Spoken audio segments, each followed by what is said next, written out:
I mean, like you're what, trying to go like this against, like, the gym is like all underneath you, like, you're pulling them all up, right, Dusty? You like that? I did.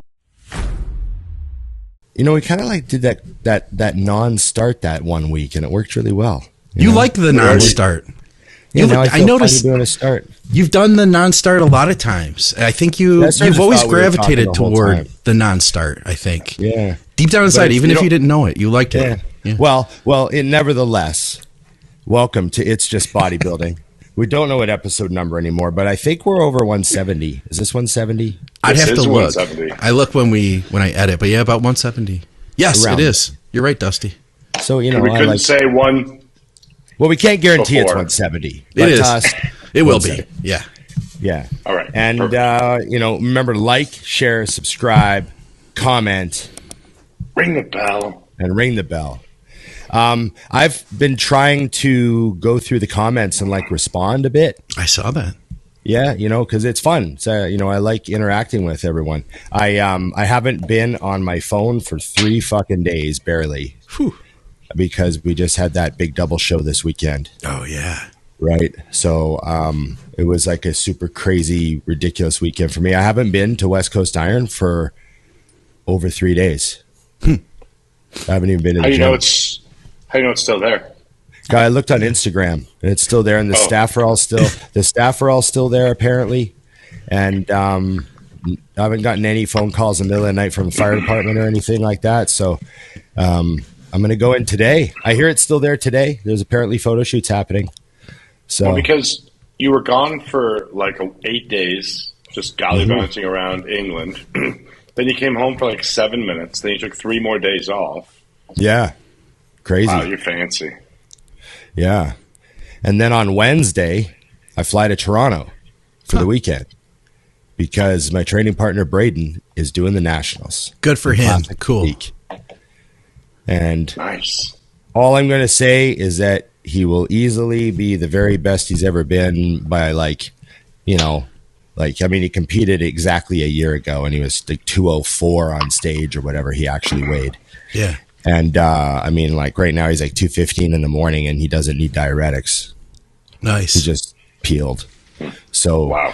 We're just happy, there's no pressure on this show really. We know he's going to do fantastic. His vacuum is ridiculous. Like he's one of those guys that has like a shocking vacuum. Get some pictures let's see how he turns out on the next episode. Yeah. Yeah. Well, you can go on his Instagram. He's not shy. All right. He throws it up, B palm tree or something. Yeah. Throw his Instagram up. Throw B palm tree up there. Let's see what I can find here. He's going to Nationals this weekend. So. He shows himself naked all the time on there. Yeah, he's always fucking putting shirtless pics. Whoops, did I just show you my tattoo? My bad. Oh, my bad. I didn't mean to show you my tattoo, ladies. Moon pose. He's put up multiple hamstring videos lately. Hamstring videos. Here he is. All you Canadians trying to be like Ian. Put his ass out there. Yeah. Hey, Ron, can you get a set for me? And then he gets down on the hyper bench. And immediately. Pulls his shorts you're up. Behind him. It's awkward. Yeah. Yeah. I mean, I'd film him anyways, but. There we go. Careful with the porn, Scott. Careful. Careful about the porn tabs. I've got diets up. That's it right now. Pull that thing you just put up. Is his latest post. Just pull that up. Oh, yeah. He just put up some mirror shots at the gym. Yeah, that looks good. Scroll. Is there a carousel? Yeah, scroll. How much is he weighing now? You said he weighed how much at his last show? He was 204 on stage, I think. I know he weighed in at like 205. He weighed in at like 205, so he was like 204 on stage. And then here in these pictures in the gym, he's like 215, 216. No kidding. Nice. That's a great amount of progress to have made in one season. It's a lot of drugs.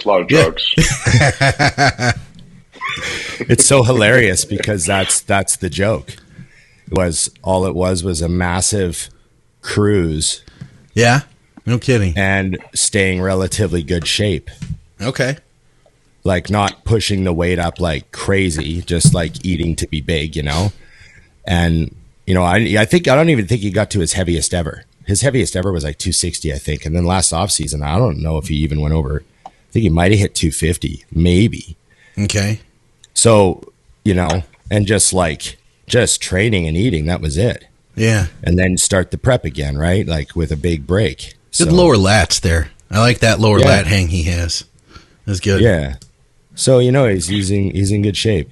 That's cool, so, man. I saw the third one down. See the first one on the second row. I didn't know he was with Mutant. He's done some shots with Mutant, you know, and that's inside his garage gym. He's got his own gym, dude, right? He has the coolest gym. Let's see if he has any pictures of his gym up. There's a video of the compound. Okay. Yeah, I'm going to scroll down a little bit here. Because his gym is one of the this is from his gym. This is one of the nicest home gyms that I have ever seen in my entire life. He's gone as far as to like re-powder coat machines so that they matched. That's a nice shot of him right there. Yeah. Yeah, he's in great shape. You know, he's 6 feet tall. So he's in that 220 cap classic. Yeah. You know, he's in the Bumstead class when Bumstead was an amateur. But all of Bumstead turned pro as a bodybuilder. True. I'm looking for his gym here. This is that's West Coast. That's all West Coast. Keep scrolling. There'll be one come up. All right. But yeah, I got him hooked up with Mutant, so it's been going good for him. Let's see. I remember he posted one a long time ago. Is this it? There's one. Yeah. Yes. So this is a sick home gym. Like that Canadian flag in there. He calls it the compound. Can you blow that up at all? I can't. Actually, wait. Maybe I can. Let's see what this does. There we go. Oh, boy. You know, look at all the flags and shit.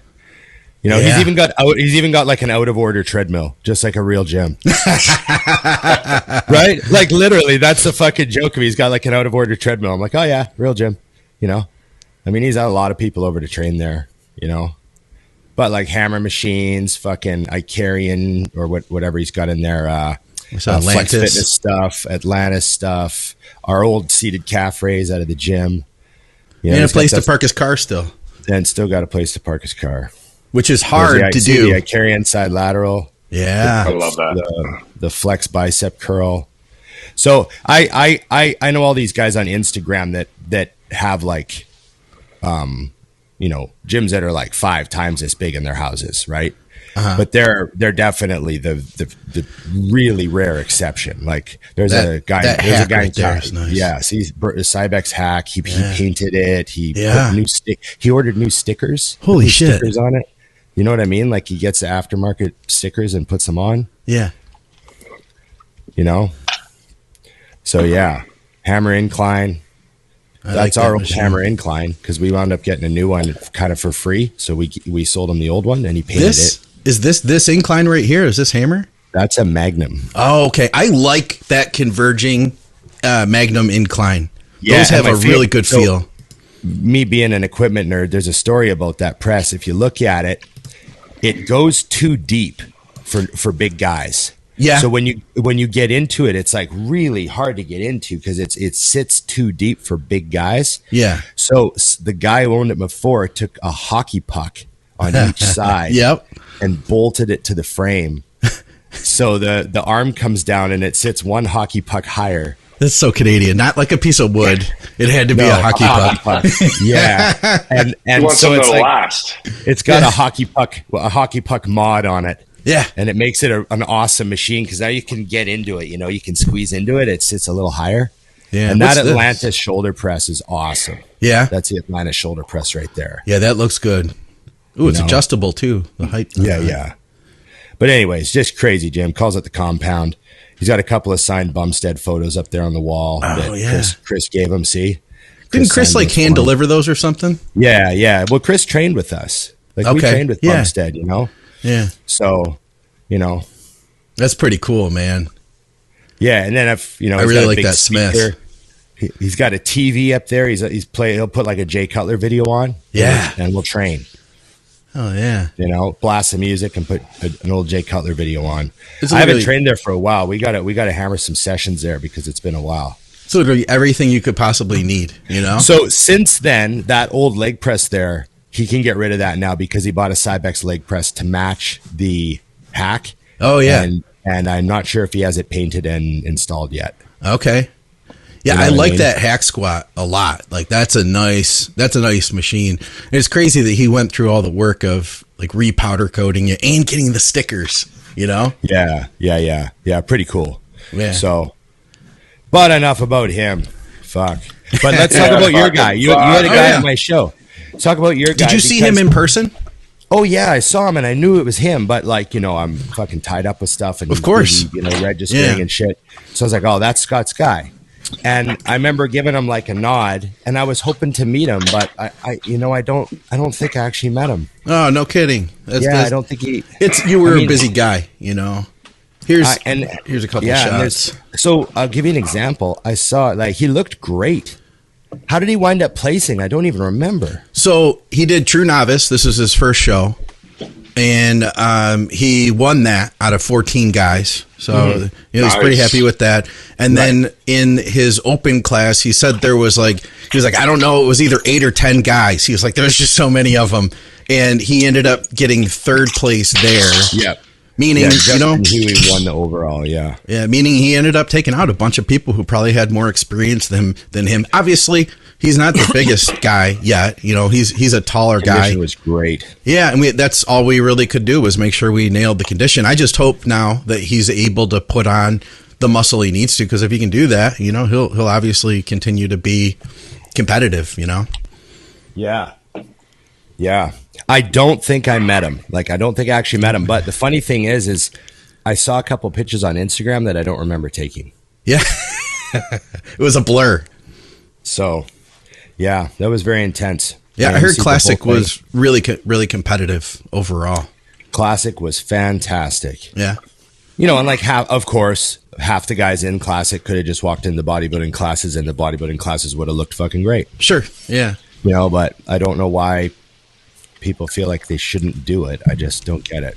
Oh, his name's Matt Flynn, by the way. Yeah, Matt Flynn. Yeah, Matt Shout Flynn. out to Matt. I remember reading his name, like, you know what I mean? Yeah.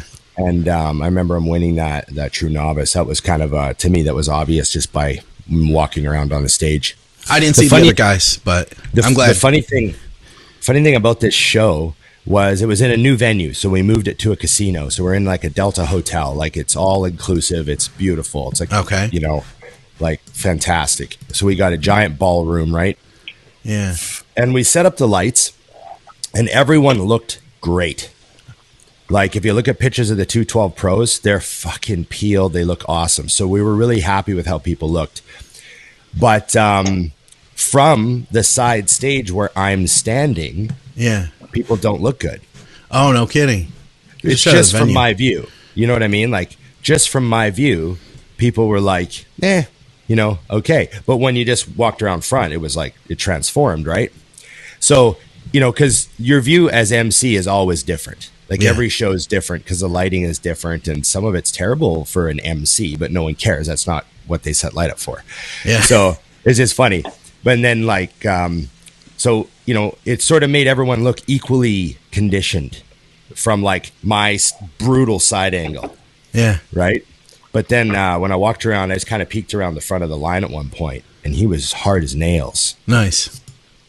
Yeah. So, yeah, we definitely brought, like I said, man, that was I knew we could do that. And with him, he really was eating a lot of food still. Like in the last week, man, we were just hammering, and that was no diuretics. We did manipulate water a little bit. I think he was drinking like 4 liters a day on average. So I pushed him up to 7, I believe it was, maybe 8 for a couple days. And then we started tapering it back down. And by the time we got to the show, he was still drinking like 4 or 5. Right. That's awesome. Yeah, no, it was a great show. We had, an open show all day Saturday and a natural show all day Sunday. And remember last week when Scott said no one cares about natural shows? Yeah, that was super funny. How did it turn out? Fucking awesome. Yeah. Everything sold, everything sold. Yeah. So huge show. 212 was fantastic. Romain. I don't want to say his last name wrong. I was going to say Rasmussen. I got to look it up. This guy you just sent me? Yeah. He's Romain Ramasamy. Nuts looking. He looks really good. Oh, no, that's my client that he looks really good. Yeah, he won the novice bodybuilding and stuff. And that was novice, heavyweights. Huh? Good for him. He won novice bodybuilding and got second in the heavyweights. Hell yeah. He was conditioned as fuck. His name's John Thick on Instagram. Nice. So check him out. But yeah, it was crazy event. I emceed the whole thing. Everyone worked super hard. Everyone was on their feet for 14 hours a day, 3 days in a row. Because Friday was like, we literally arrived at the venue with everything, unloaded everything, like taped up the floors, did everything. Like we all did that, like hands on. We had a team of volunteers and all of us working together and, setting up the venue and setting up, all the vendors came in and set up all their tables and booths, just crazy assembly day of everything. And then we all had to be done by noon because that's when we were like going to kick into registrations and all that stuff. Registered, 300 people and in like almost 500 different classes and got everything wrapped up on. We did it all on time. It was crazy. We registered the 212 pros. We had the 5 o'clock meeting on time with the pros. Boom, boom, boom. Everyone weighed in, done deal. And we wrapped it up and the show ran like clockwork.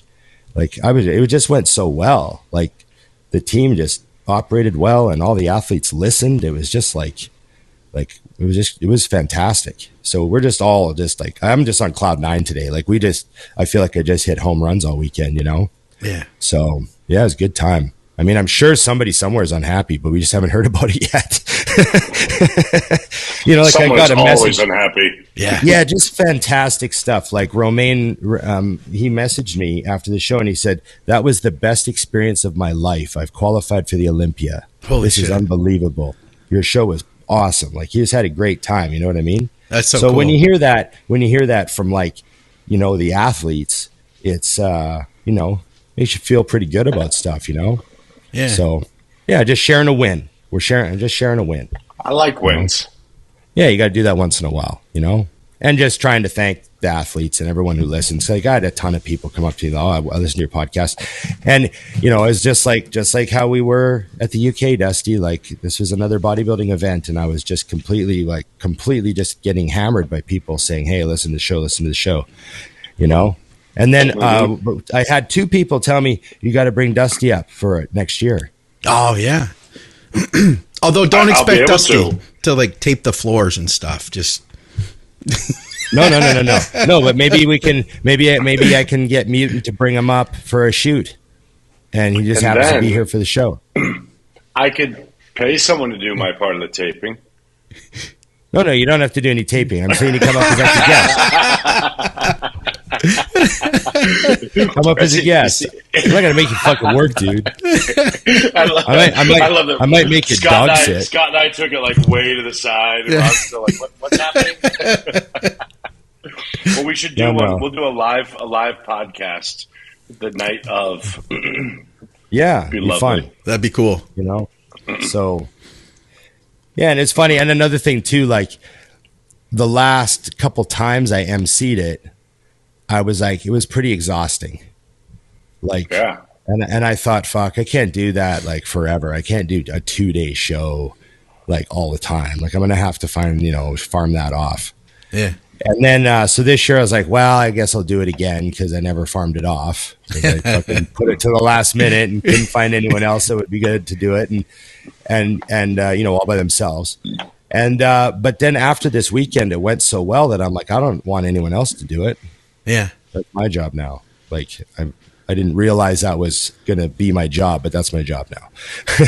I thought that was my job to get things going, like I'll MC it for, first few years. But now I'm like, no, I don't ever want to not MC that show. Oh yeah. It was super fun, just a lot of fun.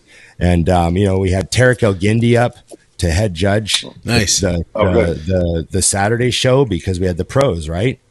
And so, knowing he was coming up too, you're like, oh, well, the house better be clean. Right.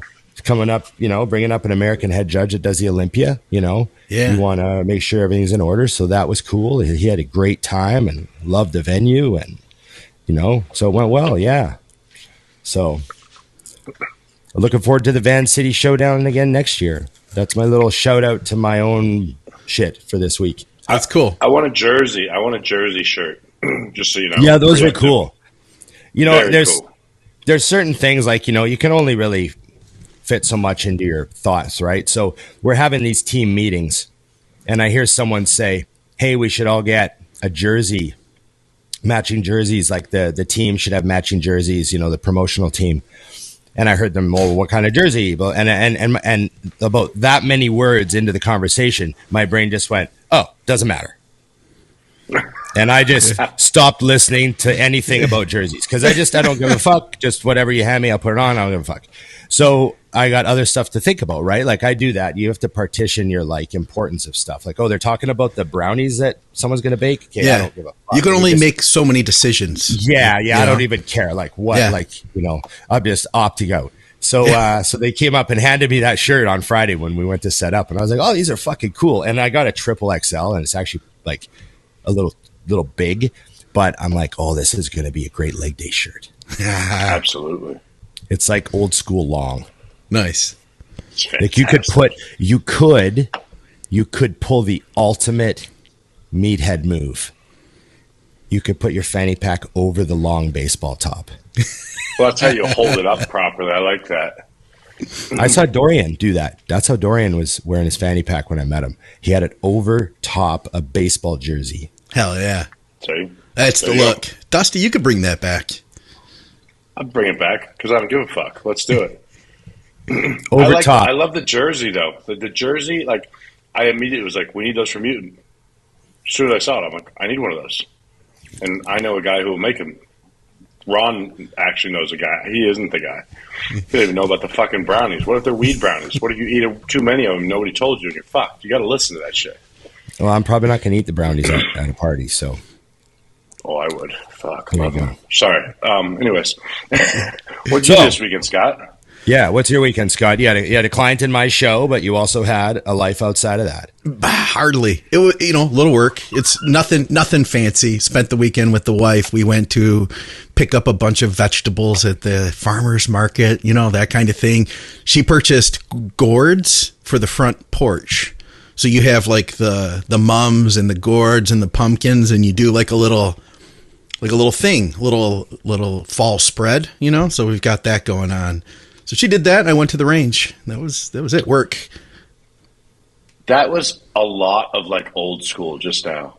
What do you mean? You know, Home Depot, maybe Bed Bath & Beyond. Yeah. I don't know if we'll have time. It was totally like that. It was totally like that. Yeah.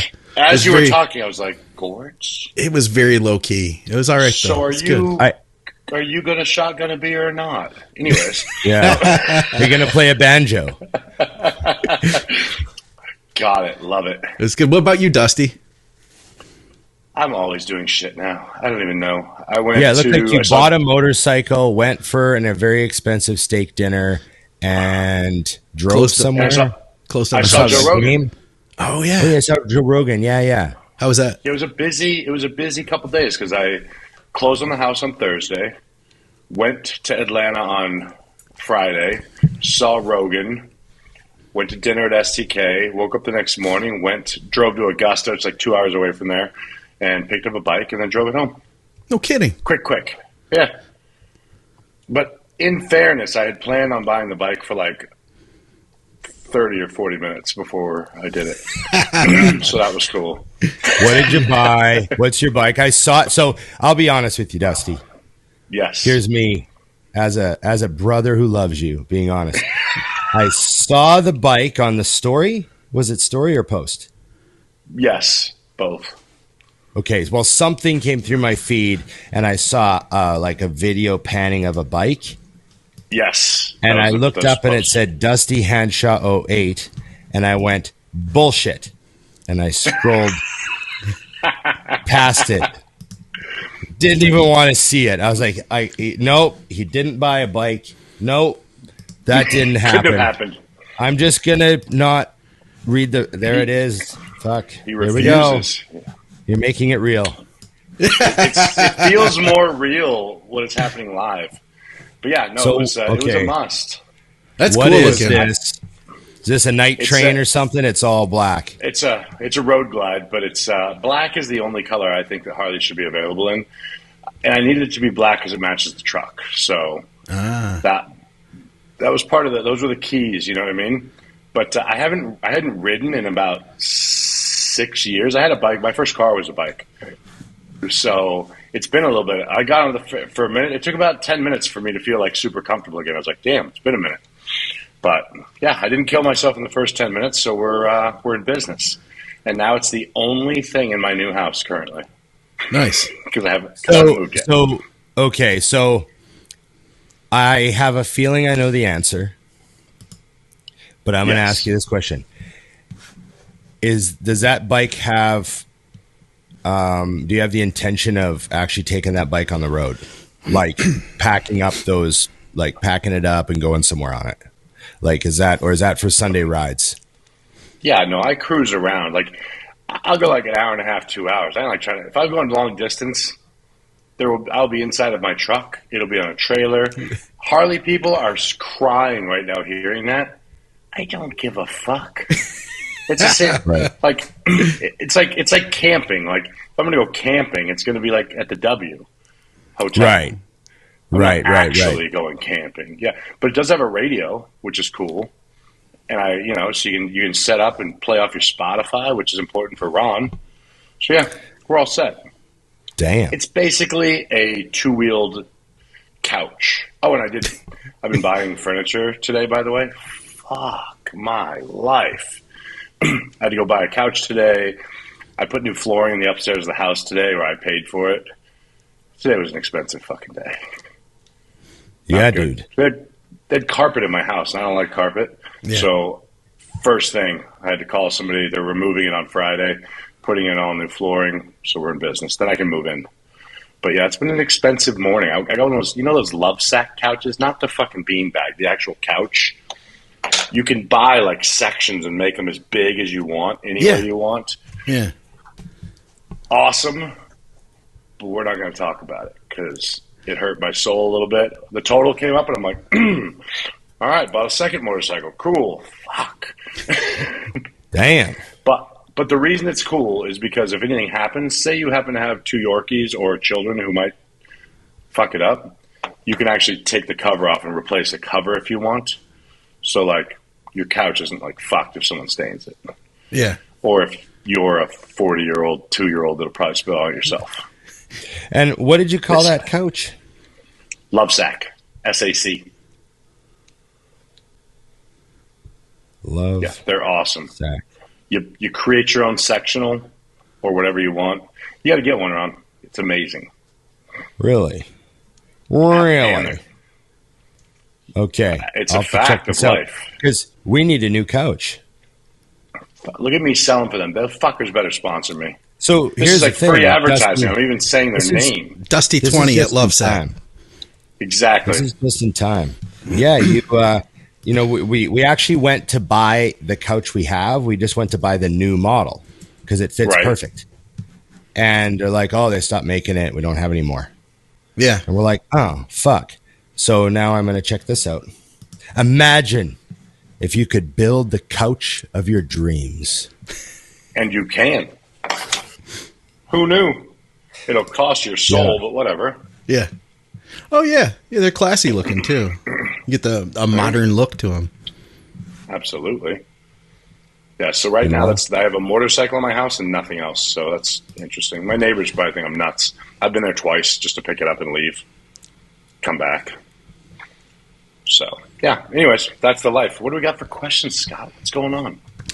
Well, I had one question in particular that I pulled to the front. Actually, I got this message on DM, and I said, do me a favor and send that to me on the show. Like, post it on the latest episode. That way I'll remember. Because, guys, if you DM me questions for any of the shows, it's like, you send that to me on Tuesday. We record next Monday. We've recorded 5 other shows since then. There's no chance. Unless you're from Patreon, then I will do my best. But where did this one go even?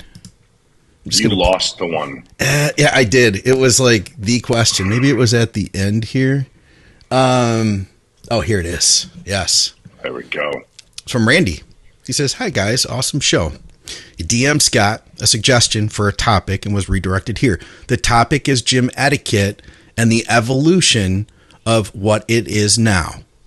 Mirror etiquette. Also, with all the new plate-loaded machines, while you're doing a working set, people returning their plates to the machine because they double as weight storage. In the middle of a heavy set and feel the machine is shaking a bit from somebody returning plates. Am I an asshole for being pissed about that? Again, appreciate the hard work that everyone puts into the shows." Thanks, Randy. That's just you, Scott. Ron and I just show up. But, yeah, good job, Scott. I can't comment, Randy, on whether or not you're an asshole or not, because I most certainly am. And that shit drives me fucking batshit. Like, anything that's on my machine is mine during my set. When the bar is moving, you cannot put anything on my machine. You can't touch my machine. You might as well fucking touch the bar I'm using. Go banging around on that shit. What I suggest, during your set, while you're pushing out and you see it and they hit the machine, just ever so subtle, "What the fuck are you doing?" during tends to get people's attention. And that'll probably never happen again with that person. Because their machine also has weight tree capabilities. Why are you on mine? Why? Fuck is wrong with you? It reminds me of parking, okay? Same deal. I park in a lot. I'm way in the back, away from everyone. Why is there always an 86 Accord parked to me when I fucking walk out to the car again, no matter where I park? That was my whole zone back there. My machine, my parking spot, is it the same? No. Does it bother me the same? Yes. Fuck these people. Randy, I like you, whoever you are. And I don't remember the first part of the question, but yeah, don't touch my fucking... And gym etiquette, the mirrors... Has it changed? Has it changed over the years? That's what he was asking. Ron would know if it's changed. I've hated people my entire life. Go ahead, Ron. I don't know. I don't know if it's changed. There's always been people that left their weights out. There's always been people that, fucking didn't wipe their bench off. There's always been people that, carried their big fucking floppy open gym bag around, fucking threw it on the floor like a mattress. There's always people that... A mattress? Like they're bringing their fucking little mattress around them. Like that's my entire, 8-foot square space. It just... Inconsiderate people are not a new thing. And then also, too, it's not always inconsiderate. Blissfully unaware people who just have, for some reason, never learned, spatial respect and, respect for, work happening. It's just a concept in the brain, right? I don't know where I guess my dad was always anytime anything was in operation, I grew up on a farm. So anytime anything was operating, it was stand back. Yeah. Right. And it was stand back or you'll get your fucking arm ripped off. Why was it always the arm? Yeah.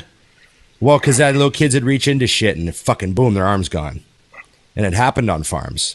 And they used to show us videos, education videos when we were in when I was a little kid in school, they'd show us videos of amputee kids that were missing arms. They'd be this is Teddy. He reached into an auger and lost his arm. Don't be like Teddy. I remember seeing videos like that. Dang. I never saw those videos and I know you didn't either, Dusty.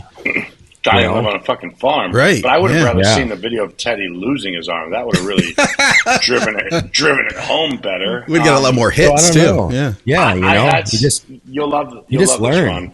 You just learn somehow, and then it crosses over is all I'm saying. I don't know. They're not learning as younger people, and then there's nothing to cross over to adult life. So I don't need some people are they must have the mirror. I'm not obsessive about the mirror, because I'm doing if I'm doing a ladder raise, I know what the fuck I'm doing. It's fine and it whatever. But I do have to admit, one time I can't remember. I think I was doing a shoulder press, dumbbells, and a girl came in front of me and proceeded to take her hair down and then turn and make sure she had it back up while using the mirror directly in front of me, and then turned around to see it, and then she looked at me and I'm like, hi. And she's like, oh my God. It was like she forgot she wasn't in the change room. Right then and there. At least she realized. That's the blissfully unaware that you were saying, Ron. Like, as it was happening, because, like I said, I'm not really a huge mirror person. I was kind of laughing. I'm like, this is going to happen right now, isn't it? And sure as fuck, I watched her, like, style her whole hair up and get all ready. And I was at least a little warm in the heart when she realized she was a fucking idiot. I was like, that a girl. That's way funny. To figure it out. That's funny. Yeah. You shouldn't plate somebody's machine.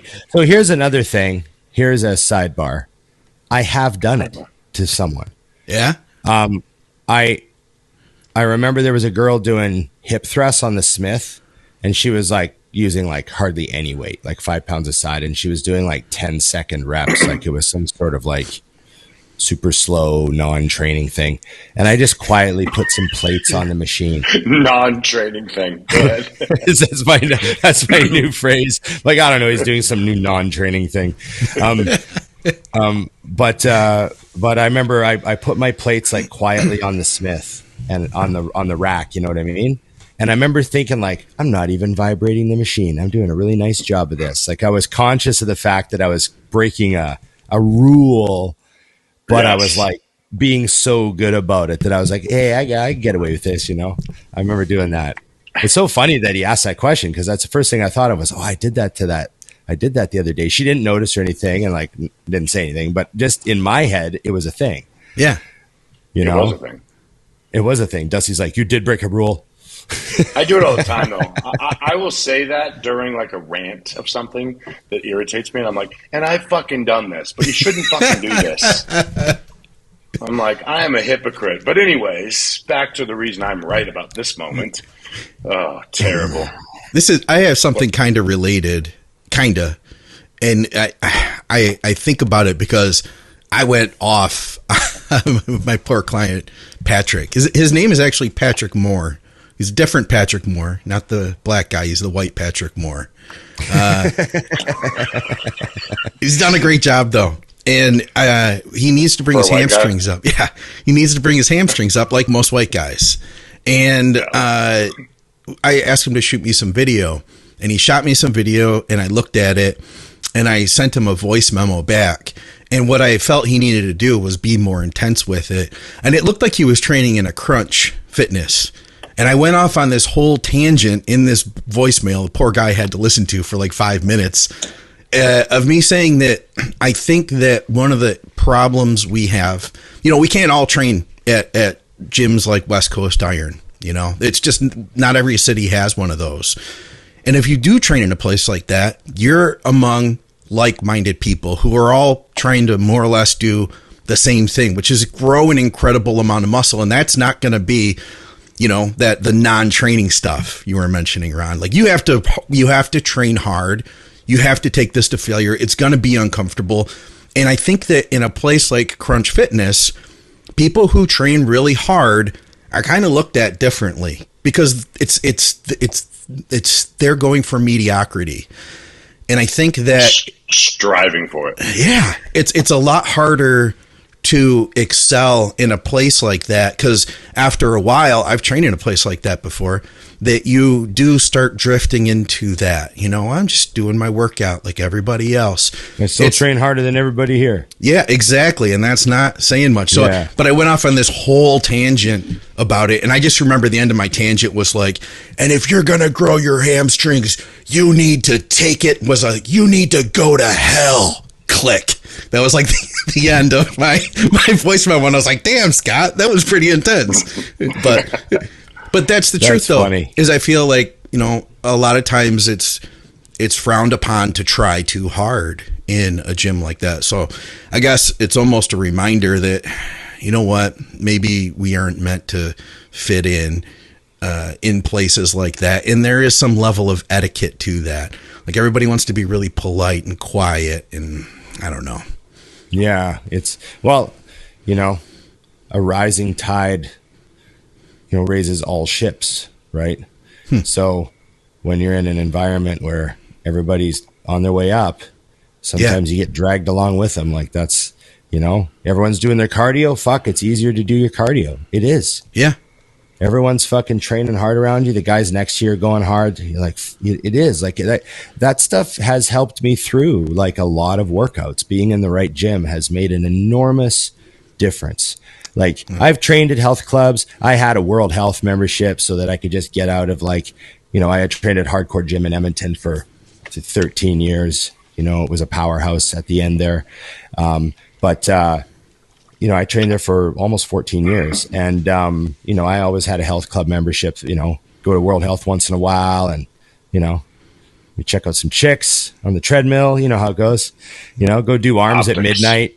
You know, yeah, but really, maybe you have one of those days where you're just fucking bagged and you just fucking can't, like, you just can't. And then at like 11 p.m., you're like, fuck, I can finally go train arms now. Like, I finally feel okay. Like, I had days like that. And I'd maybe go to World Health and bang out an arm workout, you know? So, like, but if I tried to train in those gyms for a long period of time, it would, like, I mean, it's hard. It's like, I mean, like, you're what? Trying to go like this against, like, you know, the gym is, like, all underneath you. Like, you know, you're pulling them all up.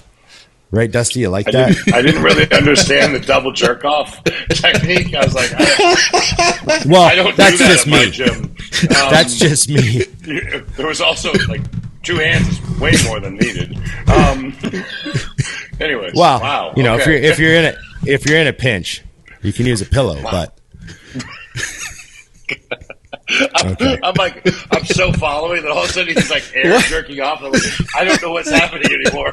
Well, you're trying to focus. See, that's. I don't think I was following him very well here. I knew where Dusty went because I looked at his face and his head just like went, huh? I mean, like, you're what? Trying to go like this against, like, you know, the gym is like all underneath you, like, you know, you're pulling them all up. I saw that it's like a dog, the dog tilt. So the dog tilt. Exactly what happened. Like, and then I knew exactly what happened. I'm like, oh, Dusty's laughing at my hand movement. And then he was like, I'm doing this to all the other members. And I'm like, well, no wonder they like me at that gym. Fuck. Yeah. I hope You're helping them out, Dusty. You're helping them out. You're helping out the whole level. Gym. You're bringing them all up to your level. Okay. That's a good point, the though. Point of yes, that, guys, is you do not have to jerk off people at your gyms. And but wow, if you do, they're gonna come to your level. Anyways. Yeah, they'll train harder. If you jerk them off, they'll train harder. That's exactly what I'm saying. Train harder. That's just awkward to see. Everybody training harder. Oh, this is the episode that ends the fucking show. Here we go. Yes. Well, technically, I have been jerked off by members of gyms that I've trained at. I mean, we all have. Valid. Anyways, next question. All right. Actually, next question is a comment from Bass and Bodybuilding. He said, Dusty's overrated, underrated game is on point. Oh, yeah. Are we going to play that again? We had a lot of comments about that. People liked it. That's beautiful. I have some more saved, so we can. Nice. We should definitely do that. All right. Yeah, it's a good round. A lot of comments here. Another comment from Neil. He says, guys, be careful when you eat steak if you use Dusty 20. Yes. Well, you should be more focused on your steak at that point. I had a giant steak before the show, by the way. But anyways. You eat a lot of steak still, Dusty. Your steak consumption is actually... Is it higher? Oh, for sure. And I'm addicted to tomahawks now. 5 Minute Crew. Yeah, amazing show as always. Last 5 Minute Crew.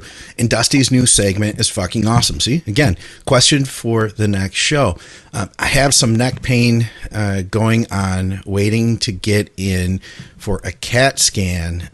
Been going on for a while, but what's thoughts on taking a muscle relaxer? I stay away from NSAIDs and stuff, but fuck, is it stiff? It'd be hard to. Well, I don't know, man. I mean, it just depends. I've had some, like really bad neck issues in the last like 5 years where I've had periods where my neck hurt so bad. It was so tight, and it was all related to my neck muscles in the front and my upper pecs and, into my shoulders and stuff. And, once I started having because I'll admit I quit getting work done for a long time because I was like, wow, I'm not bodybuilding anymore. And, blah, blah, blah. And then the neck just I just, couldn't get it to fucking really, really go away. It kind of plagued me off and on. And it's been a lot better now that I've been getting more work done. I started getting work done on it and made a huge difference. And I know that that's such a, get work done on it. Yeah, this guy's probably tried that. But, I don't know, just having somebody directly go into the front of my neck and into my pecs was like a game changer. And it's fucking painful when I get work done. Yeah. Agreed. Yeah, that front of the neck thing where they pull it to the side. Oh God. Yeah. And then into my shoulder blades a bit too. There's some funky stuff going on in there. So. All right. You guys want to jump to the next one? Because I don't think we really have a ton for him on that one. No. All right. He says, hey guys, listening every week from the UK. Absolutely love the show and the knowledge you guys share. So if I have a question, I have been pushing the food up for 4 weeks. The first 2 weeks, not an issue at all. It went down a bit too easy.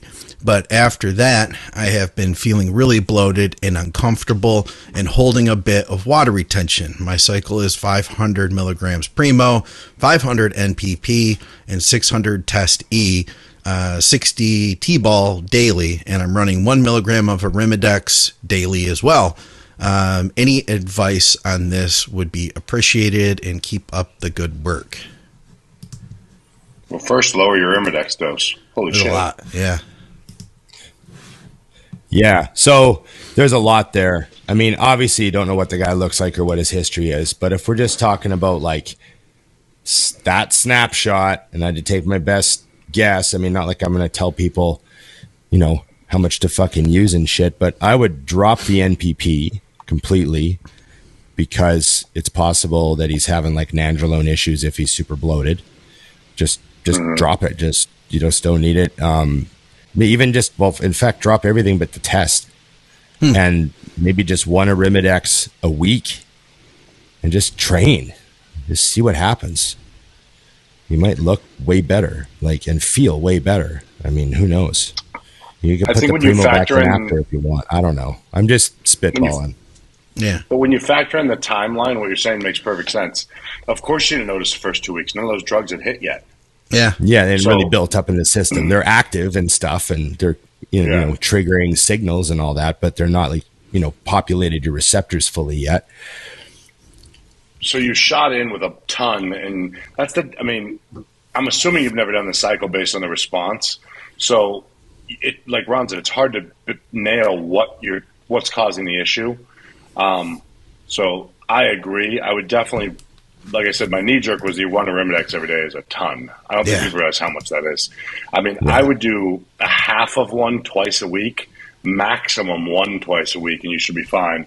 But yeah, considering the only drug he's on that converts to estrogen is the test, and he's only on 600.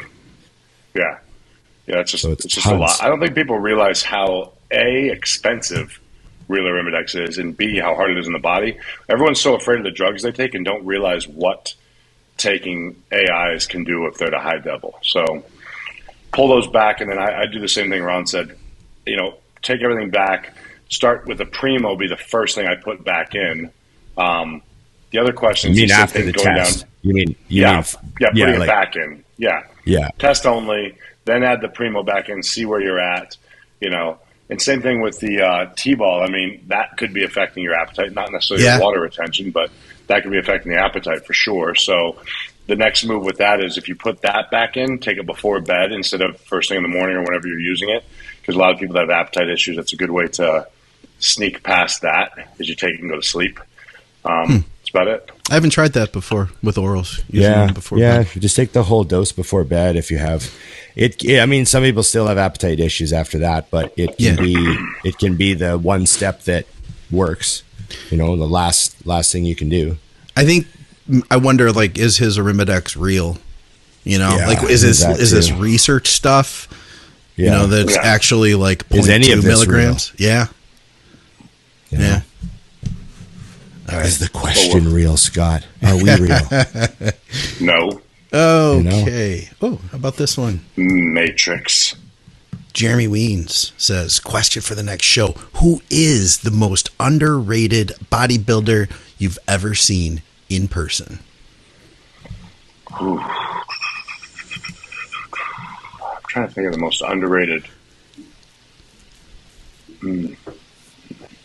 I got one to start us out. Dave Palumbo. Go. Everybody looks at Dave and they're like, oh yeah, Palumboism and all of that. And toward the end of his career, he didn't have the most pleasing physique. We never look our best all the way through. But Dave was a freaking monster, and he looked pretty good for a period of time. So Dave was the first and original 300-pound shredded super freak. And people don't ever connect that anymore. They think of Palumboism, or they think of what he looks like now. But Dave was a legit freak of freaks. Wasn't he the first guy to be 300 pounds that lean? I don't know. Height. I mean, you'd factor in height. There's probably someone, but I'm just thinking of bodybuilders. Dave's height. What is he? 5'10"? Something like that. Yeah. 5'9", 5'10". Yeah. How many guys? How many guys were? I mean, what was that? Mid 90s? Yeah. 95. He was 300 pounds with fucking veins on his glutes and shit. Yeah. I mean, obviously Dorian and Nasser were on the scene, the biggest pros, but I mean, Dave was just as heavy as those guys and fucking to think he never turned pro, because he did look good for a long time at that size. He was huge. I remember when I first met Palumbo was at what booth would it have been in 2002? What booth would that have been? Would that have been the MD booth? MD? That's, yeah. Would that? I bet it would be MD, yeah. Would that have been Supplement Company booth? I mean, he didn't have Species yet. No, but he was with someone in early he was. Days. It's funny. That's a good question. He was with Metrics.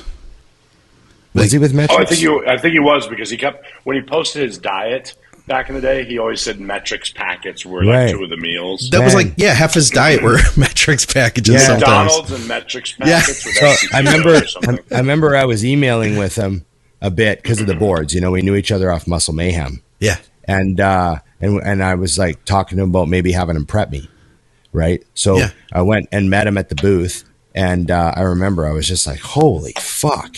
He was huge and ripped. Yeah. So lean. Fucking shredded, dry, like nothing on him, fucking stage ready, peeled, and huge. And he was sitting there eating McDonald's French fries. That sounds like Dave. And I was like, hey, how's it going? And he goes, good. Let's get out of here. Let's go eat. And he had fries already. And I go, oh. And he goes, yeah, I'm still hungry. So he had a McDonald's French fries, and we walked to McDonald's. And I ordered a burger and fries or whatever the fuck I ordered. And he ordered another burger, just a burger. And we sat and he ate just another burger because he was still hungry, and drank another drink, I think. And we sat and talked prep for 45 minutes, That's so cool. And then I was like, oh, good to meet you, man. And then we never wound up working together, but that's when I met him. But I just remember I was like, fuck, this guy's fucking crazy looking in person. He was one of the freakiest things at the whole expo. That's what I'm saying. That was my first Olympia. That was my first Olympia expo. And I remember thinking Dave Palumbo. And I remember he had on cut off jean shorts. That's amazing. He rocked the jorts. That's amazing. He rocked the jorts because he was at the booth, right? So he looked like he had on jean shorts, and then he had on a plaid lumberjack shirt with the sleeves cut off. Yes. Yeah. That's the year right there. That's year. Yeah. All right. Yeah. I don't know if I would count this as underrated, but someone who I just was stunned by in person that I never felt got the true love was Tony Freeman. Huh, yeah. Tony Freeman was massive. He was I will never forget. Huge. So one of my first trips to the Arnold, you come down the escalators, you know, Scott, and then to the right is where you go into the expo. And I'm walking behind these guys, and they were in like the stringer shirts, and they were all puffed up walking in, tipping the scales at 203 and 511. And I'll never forget because they turned the corner into the doorways, and Tony Freeman was standing there, just his back facing us. And I just watched him deflate. And I'm like, you are not in small town USA anymore. Well, technically you are, but the freaks came here. Yeah. I mean, and his delts look like planets. I mean, he was inches wider than I ever was in my entire career. And also, I mean, how tall was he, Ron? 6'3", 4? No. He's 6'2". Yeah, okay, Freeman's big. Some of these guys, everyone thinks they're taller just because they're so huge, but he's only a little taller than me. Yeah, but he was just absolutely massive. And the thing I remember the most was at 6'2", his quads jumped at me more than anything. No kidding. They just swept off of his hips. And I think if he was competing now, everyone would be talking about him. But in that era, there were just too many super freaks. I asked Tony Freeman how big his quads were once. He was standing at the booth and he had like soccer shorts on and his legs were just fucking humongous. And I go, hey, Tony, have you ever put a tape around those fucking things? And he goes, yeah, actually, I taped them, like he said it was like 3 weeks out from the Olympia and they were 34. Dang. It peeled. And that's like in shape. Like what they, you know what I mean? He's like, yeah, they were like, I think it was like weeks out of the Olympia. I don't remember how many weeks it was, but I remember he said they were 34. So like a combined 70 inches to like a 28-inch waist, you know? Exactly. Yeah. He was fucking huge. Yeah. Well, so put it this way. Tony Freeman had a remarkably good career. He won shows. Yeah. He went to multiple Olympias. And he placed top 3 in a lot of shows. Like, I don't know, pull up his career. But so he had a great career. Like, he was a legit pro, right? And he did it all with a pec tear, which ruins people. Yeah. And he still did all of that. That's how good he was, you know, when he was bodybuilding. But that goes to show what his physique had, because you know, pec tears destroy people's careers. Like, it is fucking over for most of them, right? Yep. Like pros, you know, lots of amateurs have a great career competing with injuries and stuff, but that's what keeps them back from being pros, right? But at the pro level, like that particular injury at the pro level is really, really devastating. And Tony just fucking kept going and like won a couple shows, I think, and went to the Olympia multiple times. And so you got to give a guy like that credit. That's a good one, Dusty. Yeah. He was solid. Mine is Tom Prince. Oh, God. Yes. Yeah. Because Tom Prince wasn't around that side long. leg of the planet. Tom Prince wasn't in the game that long. Him and Mike Francois were both kind of short-lived careers, right? Yeah. And Mike Francois was very short, but Tom, you know, I mean, what did Tom turn pro in 97? And won the 97 Nationals and turned pro. And looked unfucking believable. And also the year before that, 96, when Craig Titus beat him, he was unbelievably good. But Titus just fucking beat him somehow. And but yeah, Tom Prince was great. And then he got third at the Night of Champions that one time. And you know, we went to the Olympia. I think one time he went to the Olympia. I can't remember. And then that was, you know, kind of the end of the career. It was 2003 Night of Champions. I think he went to the Olympia. But yeah, that's the guy, man. I knew him. I met up with him in Vegas and we went and ate. And I knew him through a mutual friend because he coached my friend. And we chatted on the boards. Like, he was on Mayhem all the time. And we were like bantering back and forth. So I went and ate with him and he told me all about like what he did for cycles and what he did for food. And it was all just the most like basic, like, you know, just basic. Okay. And he just told me everything. And he didn't mention like the new Bane or any of the problems that had probably arisen by that point. Yeah. You know, which I heard stories about afterwards. But yeah, he was a real nice guy. And then he paid for my lunch. No kidding. Like, bought my lunch for me. Yeah, I was just helping a kid out, you know. That's cool, and, man. And then we went and he's like, "Oh, let's go down there." And I think you know all the other guys are down there, and maybe you can meet some more pros. Yeah. So he walked me down there, and then I met Vince Comerford and Troy Zucalato. Yep. And like some of those guys, yeah, it was funny. And Tony Pearson, I met Tony Pearson that day, and yeah, it was funny. And then like Tom took off, you know, and then I went and did my thing, hung out with my friends. But yeah, he was a cool guy and fucking freak, so wide, you know. Oh yeah, like massive frame. So he was very underrated bodybuilder. It seemed like it came pretty easy for him. Like. He didn't have a single. Tom Prince was interesting because there wasn't a single thing about his training, diet, or drugs that you wouldn't see printed in like a Flex magazine. No kidding. Right. Yep. 4 sets of 10. 4 sets of 10. 4 sets of 10. And then another exercise for 4 sets of 10. Yeah. You know? Like it was Finish that off kind with of a drop set. You're done. Yeah. But he trained hard, you know? Moved a lot of weights. What else we got? Yeah. We should wrap this one if we're going to do Okay. 2 segments. Really? Perfect. That flew by. Look Yeah. at that. God damn. It did. Where are you going to start that? We're like mumbling about bullshit. I got That's it. where we started. I got it. I Okay. have to do this all every week. I know what to do. What about the hand job? Is that staying in there? That's Double. yeah. It was a double. That'll be like hand job. yeah. It was like a giant Well, dick. no, you only need both hands if you're jerking off the whole gym, Dusty. Oh, that was a second dick. Got it. My bad. No. They're stacked. There's no 2 dicks. There's only 1 dick. Oh shit! Okay. On that note, you thanks. can have 2 for dicks if trusting you us want. with your I man. don't know. Okay. See you later, guys. Remember, like, share, subscribe, comment.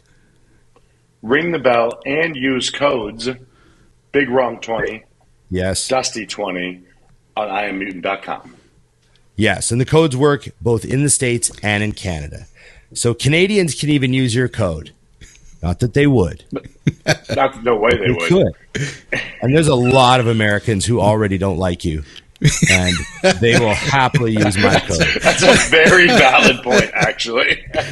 But you still win because let's say I take half of the Americans Yes. and all of the Canadians. You probably have all the Americans with guns. I definitely do. Like Which is all of more your than half, Americans so we're have good. guns. Would be a lot of my Americans might not have guns. So Ron gets the Democrat Americans. Well, because they would go Canadian, right? They would be more likely to Sure. go Canadian, government-wise. Yeah. They don't know, you know. They would. Yeah, there you go. Default. All right. Okay. Cheers, guys. Remember, it's just bodybuilding.